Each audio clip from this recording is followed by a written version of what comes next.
我是那种比较平凡的女孩，长得也不漂亮，性格也不活泼，从来没有想过有人会喜欢我，甚至主动追求我。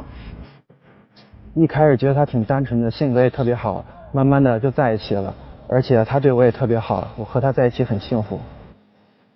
我们两个在一起时，我都是尽我所能对他好，他工作上缺钱了我就打给他，他需要什么东西我就主动买给他，但是我从来没有想过他会背叛我，在背地里和别的女孩子好。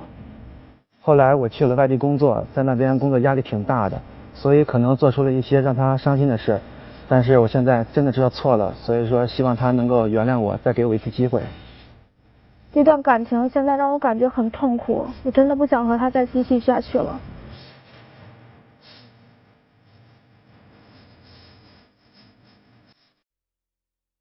我这么爱你，为什么还要伤害我？那接下来这一对应该怎么办呢？让我们用掌声请出这一对，来，掌声有请。男嘉宾小金，23岁，来自河北，是一名销售；女嘉宾萌萌，24岁，来自河北，是一名人事管理。来，有请两位。欢迎两位啊！愿意把箱子里秘密公开吗？愿意。两位是大学同学对吧？对。谁追的谁啊？我追他。当时就是我们大一的时候就是一班嘛，然后我们两个宿舍一起经常出去玩啊，然后就默默的对他产生好感了，然后就开始追他。从大几开始谈的？大一下半学期。那你们现在毕业多久啊？毕业半年左右。哦，那也有小4年了啊。这交往期间都谁花钱花的多呀？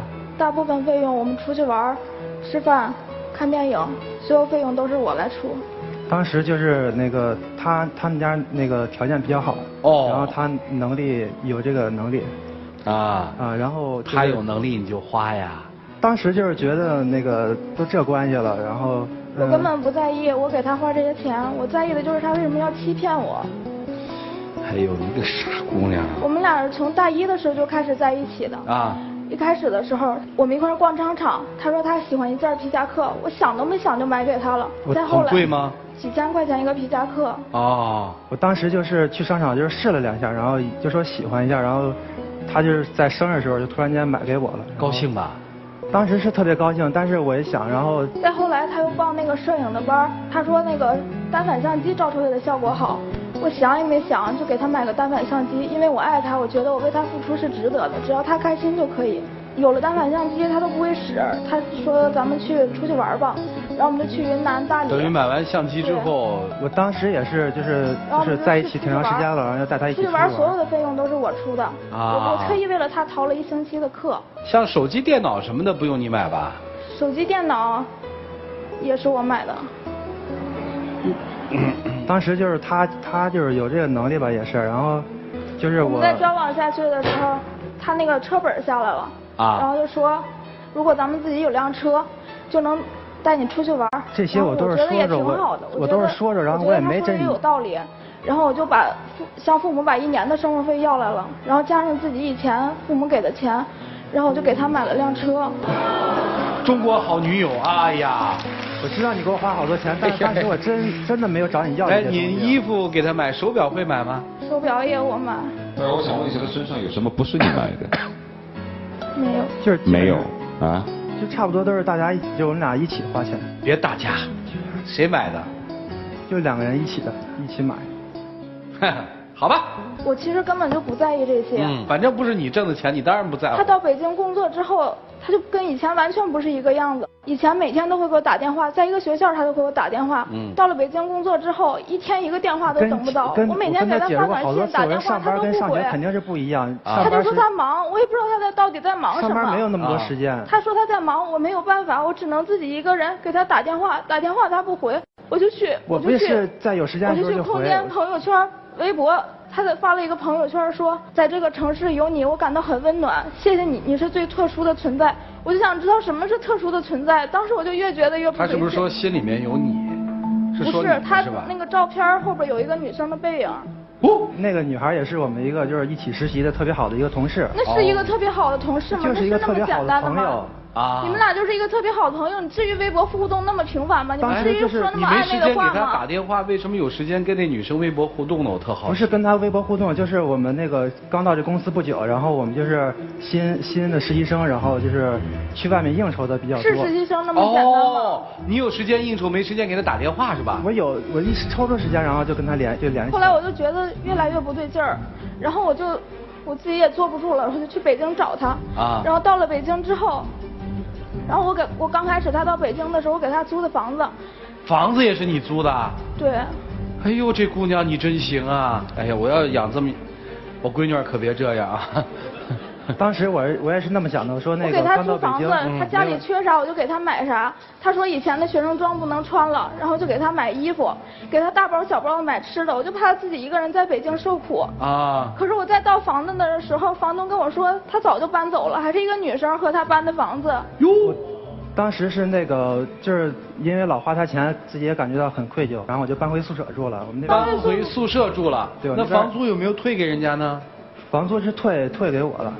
那你有没有退给姑娘呢？当时就怕她担心我嘛，然后没有告诉我。怕我担心你，搬回宿舍你为什么不和我说呀？我到公司找你怎么说的呀？然后怕我到公司给他打电话，他也不接。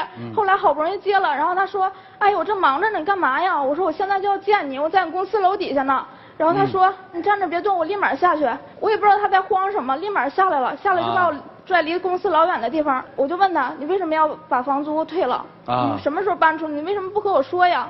然后他就支支吾吾也说不清楚。那去宿舍坐坐呗。毕竟是男生宿舍，又脏又乱又臭的。你说你带你去过去，然后还是因为这种事情，那让同事怎么看呀？然后我一生气我就回去了，然后就问我朋友，跟他在一个实习单位，我就说我男朋友现在情况怎么样呀？然后他说你男朋友？我以为你俩早就分手了呢。他说他在那个实习单位认识了一个北京女孩，俩人成天出双入对的。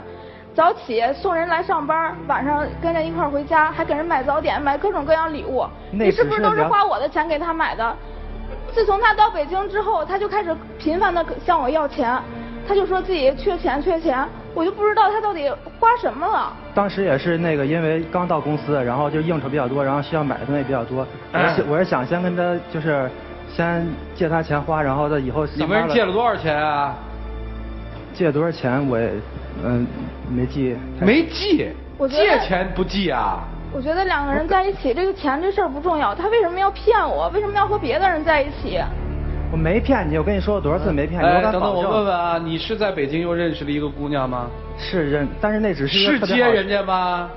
也没有接，就只是我们。是给人买早点了吗？他也给我买过早点，就是我们经常。哎呦，你们俩互动的还挺好。就是同事间的互相照顾的那种。他也只是听他朋友就是在那瞎说，他从你让他说。那我去北京之后，你为什么不敢给我看你的手机啊？你看我手机。你是不是心里有鬼？你是不是在骗我？不是交往这么久，你是不是就图我的钱？不是心里有鬼，你就不能相信我？我敢保证，你是不是图我的钱？我当初跟你在一起的时候，我也不了解你家是什么情况，对不对？然后我自始至终我也从来没有跟你要过什么东西。我以前可以相信你，那是因为你对我好。可是到后来呢，连个电话都没有，这一切都是为了什么呀？我不就上班的时候，然后时间少了点，然后但是抽出时间不也是？和别的女生在一起怎么有时间呀？你是不是就看人漂亮，是北京女孩？女生，你说她到北京之后，你频繁给她汇款是吧？是。我知道编导做了一个截图，我们来看看到底汇了多少钱，我比较好奇。1000、5000、1000、5000、1000、500、1000，这就1万多了吧？这没几天都是你汇给她的？是。用钱干嘛？当时就是说那个双11的时候，淘宝上便宜嘛，然后就置办一些东西。自己花钱呀？为什么花他的钱呀？当时就是想先跟他借，然后挣钱。刚开始工作，挣钱以后也没什么钱。行吧，跟那个北京的女生确实没什么，是吧？真的没什么，那就是我一个普通的同事，然后跟他解释过好多次，就是。别在这欺骗大家了，你俩是那么简单的事吗？你看上回自从你生气走了之后，你就没有好好坐下来跟我说，咱俩还有什么可说的呀？我承认就是可能跟他有点过密的关系，但是也没有。我为你付出这么多，你想过吗？你对我的好，我全都记在心里。我知道你对我好。我给你买手表，我给你买这些东西，你想过吗？我对我好。我知道你对我好，我当时不也是没有那能力，然后我有钱不也是给你花吗？我以前从来没有谈过男朋友，我以为这样，我为你做这么多，你还不能感动吗？你对我的好，我全都记在心里了。朋友只是看到表面现象，他并不真正的了解我。好吧，我也不太了解你，我有几个问题想问。实习工作是很忙吧？忙。可以忙到说没有时间跟女朋友做电话和微信的互动吗？不是。那你为什么不跟她互动呢？做了。做了。那是互动吗？我就是有时间的时候就跟她联系，有时间的时候就跟她联系。你别在这骗人了好吗？我只是就是有时间跟她联系，就是只是时间比较。今天给她打电话，好，过等等。2星期想起来向我要钱了，他会。啊，是吗？我从来都没有为了你的钱跟你在一起。别说，我们说事实，不说感受，好吗？不是。你经常跟她联系吗？不经常。不经常联系的原因是什么？就是忙着工作。好，你还喜欢她吗？喜欢。你还爱她吗？爱她。你还爱她？为什么你有时间跟女同事出去应酬，却没有时间给她打电话？你回答我。你还爱她？为什么她不在身边的时候，你会跟一个女同事交往过密？你回答我。你还爱她？为什么你在微博里面会说，在这个城市里面有那个女人让你的心里特别的踏实？为什么？回答得了吗？你今天来的目的是？我想和他分手，我不想和他在一起了。你想好了吗？我想好了，他就过往的那些钱还要吗？不要了。好，今天你来的目的是什么？就是跟他一起在这么长时间了，然后感情也比较深，就是希望他能原谅我。原谅你什么？你没犯错呀，他原谅你什么呀？就是他我不是跟那个女生一直交往过密嘛，然后就是以后我会注意一些，跟女生保持一些距离什么的。你还想跟他在一起？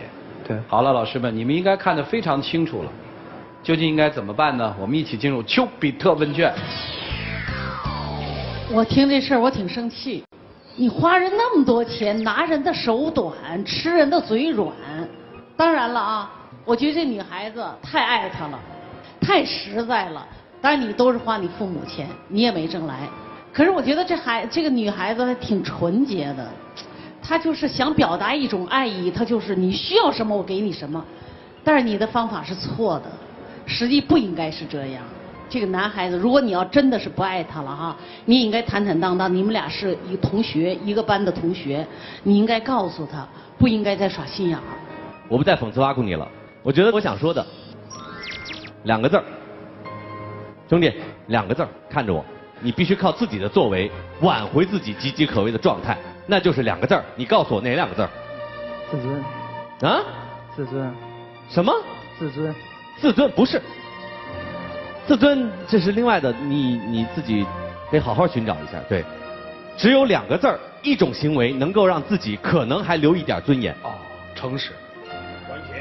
还钱。女孩，我问你个问题，我们不说钱，就把你们俩放在一起作为情侣来说，你是不是内心深处觉得你配不上这个男孩？是。当时是他追你。对。你是不是很意外？是。然后呢，就受宠若惊了，然后就觉得无以回报。我有钱，我又没自信，那所以我就用钱来笼络你。我们不能说这个男孩一开始就是坏的，不能说他一开始就是抱着欺骗的目的跟他交往，我相信不是。但是你的所作所为让他尝到了甜头，轻易的用钱来表达爱的话，一定会走歪的。有了爱的前提下，才谁为谁多花一点钱呀，谁钱少谁钱多，那才不成为问题。怕就怕在先来拿钱开路，然后出来的爱里头就有铜臭味儿。所以此时此刻，我们不敢保证说他对你的忏悔以及他想挽回你的目的何在，不知道，不要再给他钱，你们俩冷静一段时间。而今后，即使你们俩在一起，也不要再用钱来解决一切问题了。如果他因为你收回钱，他收回了他对你的爱，那么很庆幸，你现在损失是可以量化的，好吗？别太糊涂了啊！有人说你们爱心导师和专家坐在舞台上，坐在座位当中说几句话就可以挣钱。我今天非常郑重地对着电视机前所有的电视朋友们说，我在爱心保卫战拿的每一分通告费都是血汗钱。为什么这么说？所谓的汗，是因为你为了做节目，为了提高自己要不断的学习。所谓的血，是因为虽然做了4年，但每次坐在这个位置上听到这样的故事的时候，我依然血脉膨胀。我自信我的血汗钱，我拿的每一分我都心安，我配得上我的这份通告费。我认为脸比钱重要，我不可能会因为钱而坐在这个位置上说我内心不想说的话，而去假装骗他们说你本来应该这样，你本来应该那样。换者言之，就说你拿了他的钱，如果你不爱他，你不能跟他说我还爱你。所以我不谈背叛的事儿，就说你受了别人的好，你心里要平衡一下，我受不起这份好，更不能在平衡了之后觉得我受不起这份好，我还要一而再而三的讨。我真的是很佩服你站在这儿的淡然自若的。我若是你的话，我真的想逃之夭夭，我真的没有你勇敢的。我刚才真的想把这个椅子凳子，我想把它给拍掉，你知道吗？如果这个舞台上可以用武力解决，我真是压抑不住自己的冲动。其实你们上场之后，第一个动作挑动我神经的是哪一点？赵传说表示他买的吧，我买的。那买了电脑吗？我买。我还买了车，我还买了这买了那。你每说一句，男生都要补一句。其实我只是说说而已，我没真想要。换者言之，是你犯贱。我没想要的，虽然我现在都穿在身上，几乎没有一件不是你买的，但我只是说说而已。我认为他有一句话，也许是他内心的潜台词，他没说出来，就是你除了钱之外，你一文不值。我问你，如果不给你钱，你拿什么来爱一个男人？你在你的生活当中，除了给钱，你好像也没有付出什么嘛。你一个人吃白饭做寄生虫也就罢了，你还带一个。你还说你不需要他还钱，你拿什么面对你父母给你的这些钱吗？你说呢？所以说别哭了，啊，一个还钱，一个收钱，收好了钱之后还给自己的父母，好好想想自己除了钱之外，我还能干点什么？我还能够付出一点什么给自己的爱人？然后重新去找一段自己新的恋情。哎呀，不管是男生还是女生啊，真的别贪便宜。别认为我们俩是恋爱交往，我就可以收别人那么多的东西。别说你们没这个经济条件，有也最好别这样。接下来的时间留给你们自己，一起进入黄金60秒。我知道好像以前做的事情都对不起你，然后真的希望那个看在原来咱们感情那么好，然后在一起时间那么长了，然后真的希望你能够原谅我，然后我以后会换一种跟你恋爱的方式，我们共同成长。现在我真的不知道该不该相信你，我一直在想你跟我在一起到底是为了什么。我现在已经不能再相信你了，我觉得。其实跟你在一起就是一直保持着最终的那个东西，就是为了你的人，从来没有想过。或许一直以来都是我错了，我一直以为爱一个人就要给他想要的东西。不，我也错了，我知道错了，我知道我以前错了。我不想。所以说，请你能够原谅我。好，时间到啊！现在这个节目可以提供3种帮助你的方式。我觉得今天有一个可能特别适合你，先看一下3种方式吧。A. 观众 B. 神秘声音 C. 寻求爱情导师的帮助。但是我个人觉得今天大概神秘的那个声音更适合你，你的选择是？我选神秘声音。听一下。我和他俩挺熟的，我跟萌萌呢高中就认识，也是在一个大学。我跟小金呢又是一个宿舍的舍友。说实话呢，我是看着他俩一路走过来的。刚开始呢觉得特别不可思议，因为我们刚开始在宿舍的时候聊天嘛，男生就说谁喜欢谁之类的话。小金呢也特意强调过，说他喜欢隔壁班的一个姑娘，那个姑娘呢长得挺有气质，也挺漂亮的。小金他还说我一定要把她追到手什么之类的话，永不放弃啊。可是他最后就和萌萌在一起了。他俩在一起也挺疑惑的，因为小金之前呢一直都不关注萌萌，可能是有一次我在宿舍里有意无意的说起了萌萌的家里条件，打那以后吧，小金呢就开始接近萌萌，然后追求萌萌。从那以后就没想到他俩真的在一起了。他俩在一起这么长时间，萌萌的付出呢，我也是看在眼里。小金呢，又是我的好哥们儿，有些事吧，我真的不好多说。但是呢，这个心中一直有这么个疑惑。我不置评啊，这个大家听了，大家都有大家的想法。两位交换箱子吧。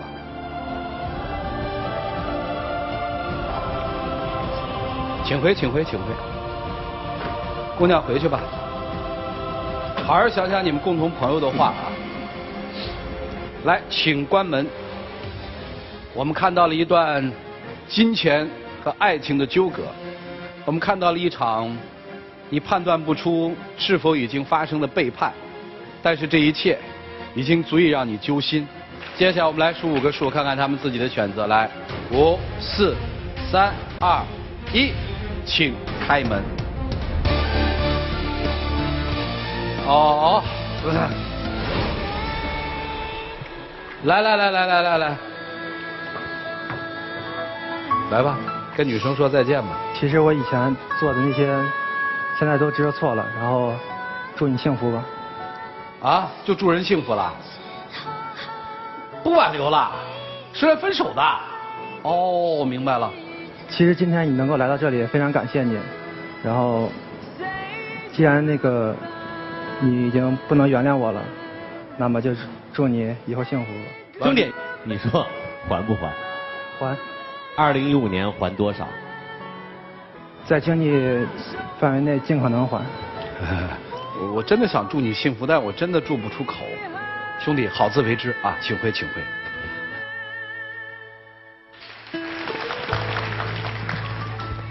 虽然啊，我们看到了以后心里都很难受，但是我还是提醒大家，我们还是要相信，在这个世间是有真情和真爱的。哎，这样的事儿嘛，还是很少。